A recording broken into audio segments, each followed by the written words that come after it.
सज्जनों, कहते हैं जब जागो तभी सवेरा, क्योंकि गलतियां तो परमात्मा से भी होती हैं। तो हम जैसे इंसानों की क्या बिसात जो मनुष्य का जन्म पाकर गलतियों से वंचित रह जाए। तो शुरू करते हैं आज की यह ज्ञानवर्धक कहानी। प्राचीन समय की बात है। किसी नगर में एक बड़ा सेठ रहता था। पूरे नगर में उसका घर सबसे आलीशान था। सेठ की पत्नी गोरे रंग वाली और बड़ी ही रूपवान थी। इस संपूर्ण नगर में कोई भी स्त्री सेठ की पत्नी से सुंदर नहीं थी।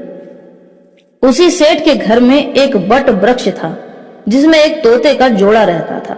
सेठ और सेठानी उस तोते का खूब ध्यान रखते थे। तोते को हर रोज समय पर दाना पानी देते और उसे खूब प्यार करते। सज्जन, एक दिन वह तोता अपने सेठ से कहता है कि सेठ जी, इंसान की एक गलती इंसान को बर्बाद कर देती है। तब सेठ कहता है कि हे प्रिय तोता, तुम ऐसा क्यों कह रहे हो? तोता कहता है कि सेठ जी, इस बात को आपको एक कहानी के माध्यम से समझाता हूँ। आप ऐसे नहीं समझ पाओगे। मैं आपको एक कहानी सुनाता हूँ। तब सेठ कहता है कि ठीक है तोता, तुम मुझे कहानी सुनाओ।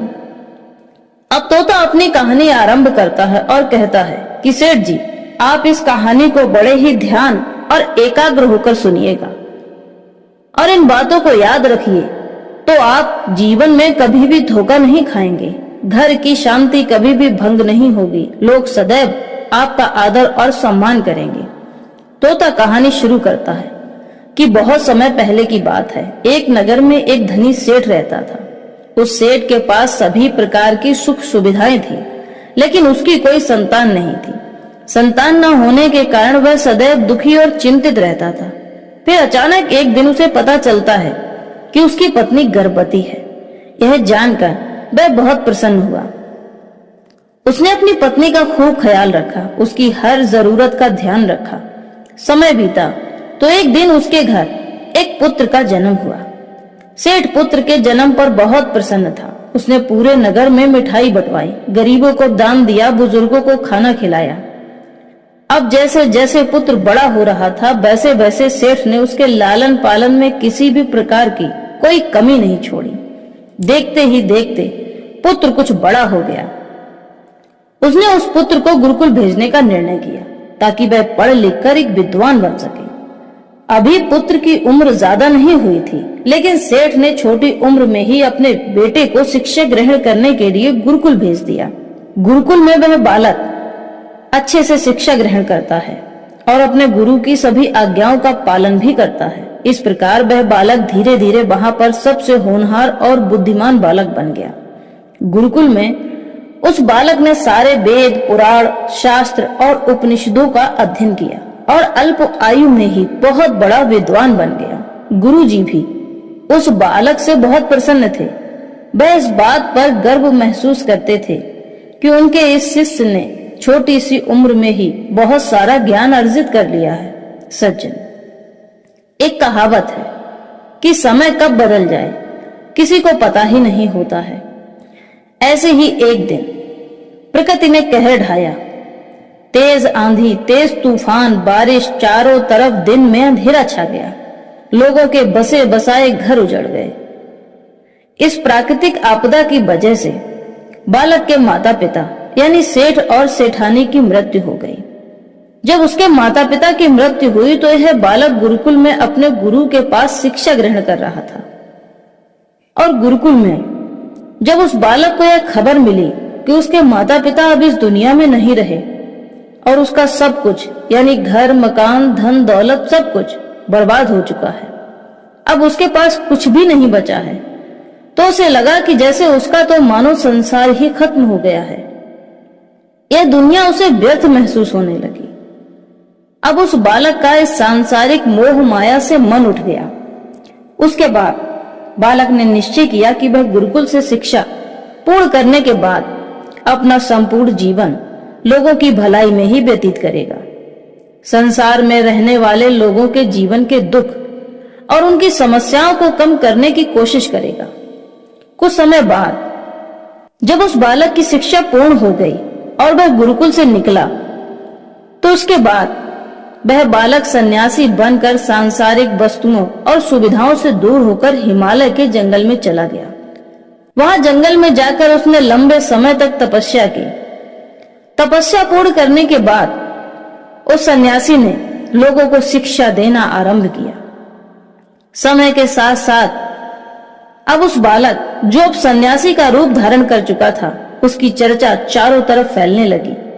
दूर दूर से लोग उसके पास शिक्षा ग्रहण करने के लिए आने लगे। साथ ही साथ बहुत से लोग उसके पास अपनी निजी समस्याओं का समाधान खोजने के लिए भी आते थे। सन्यासी सभी लोगों की समस्याओं का बड़ी ही आसानी से समाधान कर देता, समस्याओं को सुलझा देता। इस वजह से पूरे राज्य में वह सन्यासी मशहूर हो गया। लेकिन जिस नगर में वह सन्यासी रहता था, उस नगर का राजा बहुत ही क्रूर व्यक्ति था। जब राजा को सन्यासी के बारे में पता चला तो उसने उस सन्यासी से मिलने का निश्चय किया। एक दिन सुबह सुबह ही राजा अपने महल से निकलकर उस सन्यासी से मिलने के लिए चल पड़ा और फिर वह उस सन्यासी की कुटिया पर जाकर पहुंच गया। राजा ने वहां पहुंचकर जब सन्यासी को देखा तो उसके चेहरे पर एक अलग ही तेज था। राजा उसके पास पहुंचा। वहां जाकर राजा ने उस सन्यासी को प्रणाम किया, उसके पास बैठ गया और उससे वार्तालाप करने लगा। तो उसे बड़ी ही शांति का अनुभव हुआ।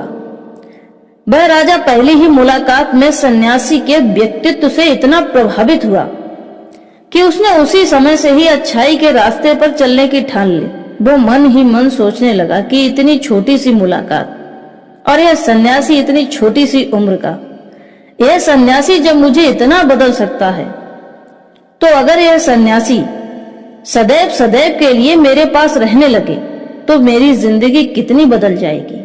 यही सोचकर राजा उस सन्यासी से राजमहल चलने के लिए विनम्र होकर आग्रह करने लगा। राजा का आग्रह सुनकर सन्यासी उसे मना नहीं कर पाया और वह राजमहल में चलने के लिए तैयार हो गया। फिर राजा सन्यासी को लेकर राजमहल की तरफ चल पड़ा। राजमहल पहुंचने पर राजा ने सन्यासी का खूब आदर सत्कार किया। इसके बाद राजा ने सन्यासी को एक शाही कमरे में भोजन कराया। भोजन कर लेने के पश्चात सन्यासी ने राजा को धन्यवाद दिया और राजा से इस राज्य से बाहर जाने की आज्ञा मांगी। लेकिन राजा नहीं चाहता था कि सन्यासी वहां से जाए। इसीलिए राजा ने कहा कि हे सन्यासी महाराज, आप हमारे बगीचे में जब तक चाहें तब तक रह सकते हैं। आपको यहाँ पर किसी भी तरह की कोई असुविधा नहीं होगी। आप यहाँ रहेंगे तो हमारी प्रजा को भी अच्छा लगेगा, उनके कष्ट और दुखों का भी कुछ निवारण हो जाएगा और मुझे भी अच्छा लगेगा। यह सुनकर सन्यासी महाराज ने राजा का प्रस्ताव स्वीकार कर लिया। इसके बाद राजा ने अपने सैनिकों से कहा कि सन्यासी महाराज के लिए बगीचे में रहने का प्रबंध किया जाए, खाने और वस्त्र आदि का भी उचित प्रबंध किया जाए ताकि सन्यासी महाराज को कोई असुविधा ना हो। राजा की आज्ञा के अनुसार सेवकों ने बगीचे में एक सुंदर सी कुटिया का निर्माण कर दिया। इसके बाद वह सन्यासी महाराज उस कुटिया में ही रहने लगे। सन्यासी की हर छोटी बड़ी जरूरत का राजा ने पूरा पूरा ध्यान रखा और समय पर उन्हें उनकी जरूरत की हर चीज मुहैया कराई। राजा की हर समय यही कोशिश रहती थी कि सन्यासी महाराज खुश रहें और वहां से जाने के लिए ना सोचे। सन्यासी को उस कुटिया में रहते रहते कई साल बीत गए। इस दौरान राजा ने उनकी खूब सेवा आदर सत्कार किया। सन्यासी को कभी भी कोई भी शिकायत का मौका नहीं दिया। परंतु एक दिन राजा और रानी को किसी कार्यवश दूसरे राज्य में जाना पड़ा तो उन्होंने एक सेवक को सन्यासी महाराज की सेवा के लिए नियुक्त कर दिया। दुर्भाग्यवश जब राजा और रानी चले गए तो वह सेवादार अचानक से बीमार पड़ गया और अपने घर चला गया। फिर वापस लौटकर राजमहल नहीं आया। सन्यासी महाराज ने इसे अपना अपमान समझा और क्रोध में आकर उस राजा को खूब सुनाया और राजा से कहने लगे कि हे राजन, अगर आप कोई जिम्मेदारी पूरी नहीं कर सकते हो तो वह जिम्मेदारी उठाते ही क्यों हो। तब राजा ने सन्यासी से क्षमा मांगते हुए कहा कि हे भगवान, यदि मुझसे कोई भूल हो गई है तो उसे क्षमा कीजिए। इस गलती के लिए मैं आपसे क्षमा मांगता हूं। मुझे आप बस क्षमा कर दीजिए और अपना क्रोध भी शांत कर लीजिए। मैंने आपकी सेवा के लिए एक सेवादार नियुक्त किया था, किंतु मेरे जाने के पश्चात वह बीमार पड़ गया और वह यह राज्य छोड़कर चला गया। मुझे बताइए कि आखिर क्या हुआ है।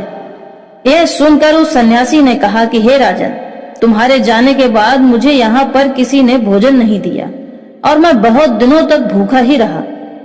मुझे यहाँ आकर कभी किसी ने पूछा ही नहीं कि मैं किस हाल में हूँ। यह सुनकर राजा ने सन्यासी महाराज से फिर क्षमा मांगते हुए कहा कि महाराज, आज के बाद मेरी तरफ से ऐसी कभी भी कोई गलती नहीं होगी, इसलिए आप स्वयं को शांत कर लीजिए। आज के बाद आपको कोई भी शिकायत का मौका नहीं मिलेगा। सज्जन, कुछ समय बाद यह मामला शांत हो गया, किंतु जब राजा और सन्यासी के बीच में यह सारी वार्तालाप हो रही थी तो उस समय रानी भी चुपके से इन दोनों की वार्तालाप सुन रही थी और सब कुछ देख भी रही थी। इसके बाद राजा ने उस सन्यासी को कभी भी कोई भी शिकायत का मौका नहीं दिया। उसने खूब सन्यासी महाराज की सेवा की। कुछ दिनों के बाद राजा को फिर से किसी आवश्यक कार्य से अपने साम्राज्य से बाहर जाना पड़ा, लेकिन राजा नहीं चाहता था कि इस बार उसके पीछे से सन्यासी महाराज की देखभाल में किसी भी प्रकार की कोई कमी रहे। इसलिए इस बार राजा अपनी रानी को साथ नहीं ले गया, अकेला ही राजमहल से बाहर निकला और अपनी रानी से कहा कि हे प्रिय, जब तक मैं राजमहल में वापस न आ जाऊं तब तक आप स्वयं सन्यासी महाराज की देखभाल करेंगी। यह सुनकर रानी ने कहा, ठीक है महाराज, आप निश्चिंत होकर जाइए, मैं सन्यासी महाराज की अच्छे से देखभाल करूंगी। इसके बाद रानी हर रोज भोजन बनाकर सन्यासी महाराज को भोजन देती थी, लेकिन एक दिन रानी नहाने के लिए चली गई और सन्यासी महाराज को भोजन देना भूल गई। सन्यासी महाराज ने काफी देर तक भोजन का इंतजार किया, लेकिन भोजन नहीं आया। अब सन्यासी सोच में पड़ गया कि आज खाना क्यों नहीं आया। इसके बाद सन्यासी ने सोचा कि आज वह स्वयं राजमहल जा करके देखेगा कि आखिर अब तक खाना क्यों नहीं पहुंचा। यही सब सोचकर सन्यासी राजमहल में पहुंच जाता है। जब वह राजमहल के अंदर पहुंचा तो वहां पर उसकी नजर रानी पर पड़ी। इधर रानी नहाकर अपने कक्ष की तरफ जा रही थी। रानी के लंबे लंबे घने काले बाल जो उनकी कमर तक लहरा रहे थे, उनकी कजरारी आंखें जो देखने मात्र से ही घायल कर देने वाली थीं, हिरनी जैसी चाल। रानी के इतने सुंदर रूप को देखकर सन्यासी चकित हो गया। रानी की सुंदरता सन्यासी के मन में घर कर गई और उसी समय से वह रानी से प्रेम करने लगा।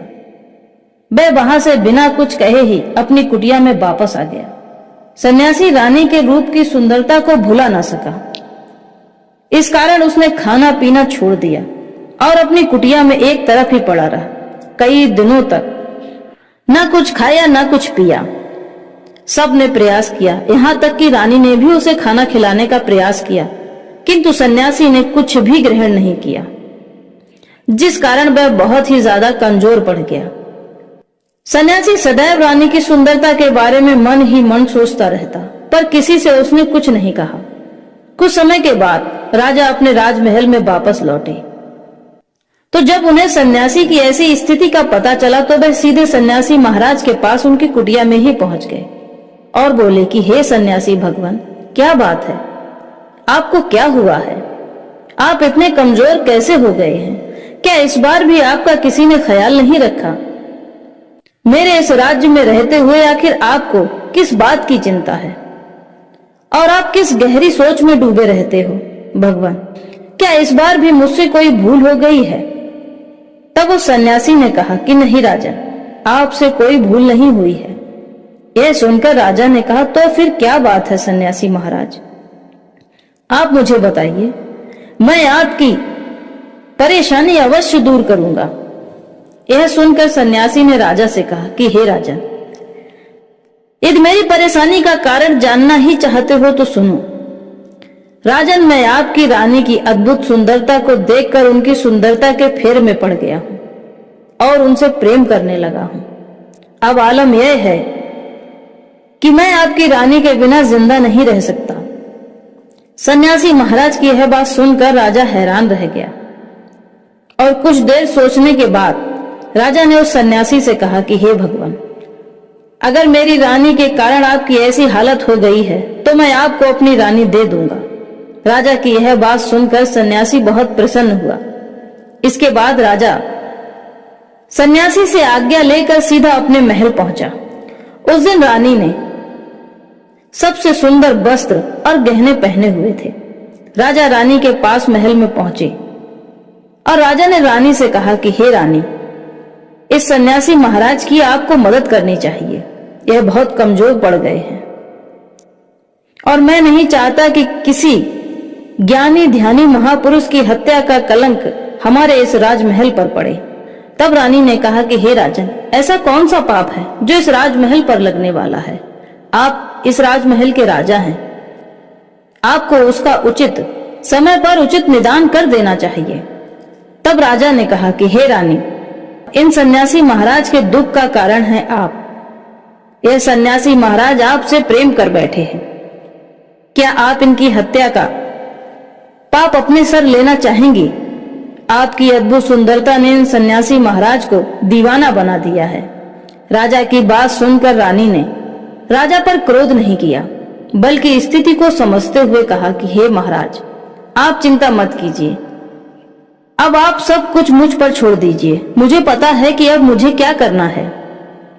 यह बात सुनकर राजा ने रानी को सन्यासी महाराज को सौंप दिया। इसके बाद सन्यासी महाराज रानी को लेकर खुशी खुशी अपनी कुटिया पर पहुंची। जब रानी सन्यासी की कुटिया पर पहुंची तो रानी ने सन्यासी से कहा कि हे महाराज, हम इस झोपड़ी में नहीं रह सकते हैं। हम एक रानी हैं, हमें रहने के लिए एक अच्छा घर चाहिए। रानी की यह बात सुनकर सन्यासी महाराज वापस राजा के पास गया और राजा से जाकर कहने लगा कि हे राजन, हमें रहने के लिए एक सुंदर सा घर चाहिए। सन्यासी महाराज की बात सुनकर राजा ने उसके लिए एक सुंदर से घर का प्रबंध कर दिया। इसके बाद सन्यासी रानी को लेकर उस घर में पहुंच गया। जब रानी सन्यासी के साथ उस नए घर में पहुंची तो रानी ने सन्यासी से कहा कि हे महाराज, यह घर तो बहुत गंदा है और इसकी हालत बहुत खराब है। मैं इस नए घर में नहीं रह सकती हूँ। यह सुनकर सन्यासी फिर से राजा के पास गया और राजा के पास जाकर बोला कि हे राजन, आपने हमें जो नया घर दिया है उसकी हालत कुछ खराब है और वह घर बहुत गंदा है। सन्यासी महाराज की बात सुनकर राजा ने उस घर की हालत ठीक करवा दी और उसे साफ करवा दिया। इसके बाद फिर रानी उस घर के अंदर गई, नहा धोकर बिस्तर पर बैठ गई। फिर वह सन्यासी भी बिस्तर पर जाकर बैठ गया। तब रानी ने सन्यासी से कहा कि आपको पता है कि आप कौन हैं और आप अब क्या बन गए हैं।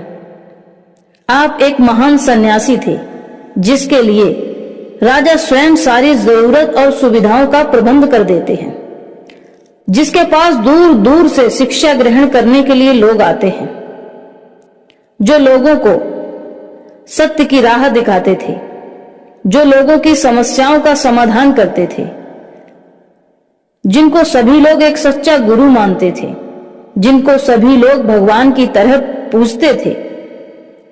किंतु आज आप वासना के अधीन हो गए हैं, या फिर मैं यूं भी कह सकती हूं कि आज आप मेरे गुलाम हो गए हैं। रानी के मुख से अपनी सच्चाई सुनकर उस सन्यासी को एक झटका लगा और उसे महसूस हुआ कि वह तो एक सन्यासी है जिसने प्रण लिया था कि वह अपना संपूर्ण जीवन लोगों की भलाई में ही व्यतीत करेगा और लोगों के जीवन के दुख और समस्याओं को कम करने की कोशिश करेगा। वह तो यह सारी सुख सुविधाओं को छोड़कर शांति की तलाश में जंगल में गया था, तपस्या की थी, तब जाकर एक सन्यासी बन पाया। परंतु आज वह क्या कर रहा है? सन्यासी से क्या बन गया है? कितना बदल चुका है। जब सन्यासी को इस सच्चाई का एहसास हुआ तो वह पश्चाताप करते हुए जोर जोर से रोने लगा और चिल्लाने लगा। इसके बाद वह हाथ जोड़कर महारानी से कहने लगा कि मुझे क्षमा कर दीजिए महारानी, मैं क्या करने जा रहा था। मैं अभी आपको राजा को सौंप कर आता हूं। सन्यासी की यह बात सुनकर रानी ने सन्यासी से प्रश्न किया कि हे महाराज, मेरे मन में एक प्रश्न उठ रहा है, कृपया मेरे प्रश्न का उत्तर दे दीजिए। रानी की बात सुनकर सन्यासी ने कहा कि कहिए महारानी, क्या प्रश्न है आपका। फिर रानी ने कहा कि महाराज, जब आपको उस दिन भोजन नहीं मिला तो आप बहुत क्रोधित हो गए थे। तब मैंने आपका यह रूप पहली बार देखा था। तभी से मैं आपके व्यवहार में परिवर्तन महसूस करती आ रही हूं। ऐसा क्यों हुआ महाराज? आखिर आपको इतना क्रोध क्यों आया? रानी की बात सुनकर सन्यासी ने रानी को समझाते हुए कहा कि मैं जंगल में था तो मुझे अपने लिए भोजन और अन्य सुविधाओं की आदत नहीं थी, किंतु यहाँ आकर सुख सुविधाओं को भोग कर मैं भूल गया कि मैं एक सन्यासी हूँ और यहाँ सुख सुविधाओं में रहकर उनका आनंद लेने लगा। हे महारानी, मैं सुख सुविधाओं के मोह में फंस चुका था। मुझे अपने प्रति लगाव उत्पन्न हो गया और तब मुझे लगा कि यह सब पाना मेरा अधिकार है। जब उस दिन मुझे भोजन नहीं मिला तो मेरे अंदर क्रोध उत्पन्न हुआ, जिसे मैं रोक नहीं पाया। हे महारानी, सच तो यह है कि अगर इच्छा पूरी ना हो तो क्रोध उत्पन्न होता है और अगर इच्छा पूरी हो जाए तो लालच उत्पन्न होता है। लालच पूरा हो जाए तो विनाश उत्पन्न होता है। सन्यासी ने रानी से कहा कि हे महारानी, यहाँ पर रहते हुए मेरी सभी इच्छाएं पूरी होती रहीं और यही इच्छा पूर्ति ही मुझे वासना के द्वार तक लेकर आ गई। मैं आपके प्रति आकर्षित हो गया। इसके बाद वह सन्यासी रानी को लेकर राजा के पास पहुंच गया और राजा से क्षमा मांगते हुए बोला कि हे राजन, मुझे क्षमा कर दीजिए। मुझे अपनी गलती का एहसास हो गया है। यह लो आपकी रानी। मुझे यह सब नहीं चाहिए। मैं अपनी इच्छा के वशीभूत होकर गलत कार्य करने जा रहा था। एक सन्यासी होकर भी वासनाओं के अधीन हो गया था और अपने जीवन को बर्बाद करने की राह पर चल पड़ा था। लेकिन अब मुझे अपनी गलती का एहसास हो गया है और अब सब कुछ समझ आ गया है। हे राजन, मनुष्य की बर्बादी का कारण उसकी 4 आदतें बनती हैं। दुनिया के प्रत्येक व्यक्ति के अंदर यह 4 अवगुण होते हैं, लेकिन जो व्यक्ति इन पर नियंत्रण पा लेता है वह दुख, कष्ट और परेशानियों से बचकर निकल जाता है। किंतु जो व्यक्ति इन अवगुणों पर नियंत्रण नहीं कर पाता है वह बर्बादी की कगार पर पहुंच जाता है। हे राजन, मनुष्यों को बर्बाद करने वाली पहली आदत होती है इच्छा। इच्छा ही दुनिया के हर व्यक्ति के अंदर सबसे पहला अवगुण है। वास्तव में देखा जाए तो इच्छाएं तो मनुष्य के उसके जन्म लेते समय से ही उसके साथ जुड़ जाती हैं। तो फिर एक सर्वसंपन्न मनुष्य के लिए इच्छाएं ना करना यह तो बड़ा ही मुश्किल काम होता है। इसलिए मनुष्य के मन में इच्छाओं को पूर्ण रूप से समाप्त करना तो बिल्कुल भी संभव नहीं है, लेकिन इच्छाओं को नियंत्रण में रखना अवश्य संभव है। हे राजन, इच्छा सभी दुखों की जननी होती है। जो व्यक्ति अपनी इच्छाओं को नियंत्रण में नहीं रख पाता है वह जीवन के किसी भी क्षेत्र में सफल नहीं हो पाता। इसलिए राजन, जब हम अपनी इच्छाओं पर नियंत्रण पा लेते हैं तो हम अपने मन पर भी नियंत्रण पा लेते हैं। जब हमारा मन हमारे बस में होता है तो हमें सुख ही सुख की प्राप्ति होती है। फिर जो हम चाहते हैं हमारे पास वही होता है। इसका मतलब है कि मनुष्य यदि अपने जीवन में सुख और शांति चाहता है तो उसे अपनी इच्छाओं का त्याग करना चाहिए। इच्छाएं वही करो जिन्हें हम पूरा कर सकते हैं। जिन इच्छाओं को पूरा करना हमारे लिए असंभव है, ऐसी काल्पनिक इच्छाओं के बारे में सोचकर विचार कर स्वयं को दुख में डालना व्यर्थ है, क्योंकि इच्छाओं से ही कामनाएं उत्पन्न होती हैं और कामनाओं की पूर्ति ना हो तो दुख, अशांति, शोक, द्वंद्व उत्पन्न होता है। हे राजन, मनुष्य को बर्बाद करने वाली दूसरी आदत है कामना या फिर वासना। कामनाओं का जन्म हमारे मन में उठने वाली इच्छाओं से ही होता है। जिस प्रकार इच्छा का कोई अंत नहीं होता है और मनुष्य इच्छाओं के जाल में फंसता चला जाता है, ठीक इसी प्रकार वासनाओं और कामनाओं के वशीभूत होकर मनुष्य स्वयं के विनाश के लिए निकल पड़ता है। क्योंकि एक बार यदि मनुष्य इस प्रकार की इच्छाओं के माया जाल में फंस जाता है तो फिर फंसता ही चला जाता है और अंततः उसे दुख और अशांति ही मिलती है। इतिहास में आज तक जितनी भी लड़ाइयां हुई हैं उनका सबसे बड़ा कारण स्त्री को पाने की इच्छा ही रही है। स्त्री के प्रेम में वशीभूत होकर राजा और महाराजाओं ने आज से पहले बहुत सारे युद्ध किए हैं। रावण इस संसार में सबसे बुद्धिमान व्यक्ति था, लेकिन उसने भी माता सीता की सुंदरता के प्रभाव में आकर अपना सर्वस्व नष्ट कर लिया। घर परिवार राज दरबार सब कुछ। उसकी मृत्यु का कारण एक स्त्री ही बनी थी। कई राजा महाराजा तो युद्ध में इसलिए पराजित हुए कि उनकी कमजोरी मात्र स्त्रियां ही थी। ईश्वर ने तो स्त्री की उत्पत्ति इस संसार को बढ़ाने के लिए की है, लेकिन आजकल लोगों ने इसे अपनी वासना और हवस का साधन बना लिया है। इसलिए राजन, जितना हो सके उतना वासनाओं से दूर रहना चाहिए। फिर सन्यासी कहता है कि हे राजन, मनुष्य को बर्बाद करने वाली तीसरी आदत है क्रोध। क्रोध मनुष्य का मूल स्वभाव ही नष्ट कर देती है।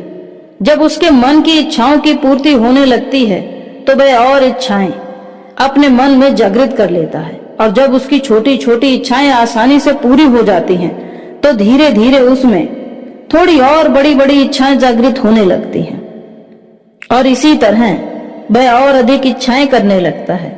और जब उसकी वह इच्छाएं पूरी नहीं होती हैं तो उसके मन में क्रोध उत्पन्न होता है, और क्रोध पर उसका नियंत्रण नहीं रहता। जब क्रोध पर उसका नियंत्रण नहीं होता तो वह क्रोध में आकर कई गलत निर्णय भी ले लेता है। दूसरे व्यक्तियों को भला बुरा भी कहता है, गालियां भी देता है। जब उसका क्रोध शांत हो जाता है तब उसे अपनी गलती का एहसास होता है, जबकि तब तक उसका सब कुछ बर्बाद हो चुका होता है। क्रोध के कारण मनुष्य के कई बने बनाए काम बिगड़ जाते हैं। जब मनुष्य के भीतर क्रोध उत्पन्न होता है तो वह अंदर से बहुत कमजोर हो जाता है। एक कमजोर मनुष्य कुछ भी नहीं कर सकता, उसे कभी भी सफलता हासिल नहीं हो सकती। क्रोध हमारे भीतर तनाव को उत्पन्न करता है, और अगर एक बार तनाव से मनुष्य ग्रस्त हो जाए तो उसका पूरा जीवन क्रोध से अशांति और अशांति से दुख में चला जाता है। हे राजन, मनुष्यों को बर्बाद करने वाली चौथी आदत है लालच। लालच पैदा होने का कारण है हमारी महत्वाकांक्षाएं।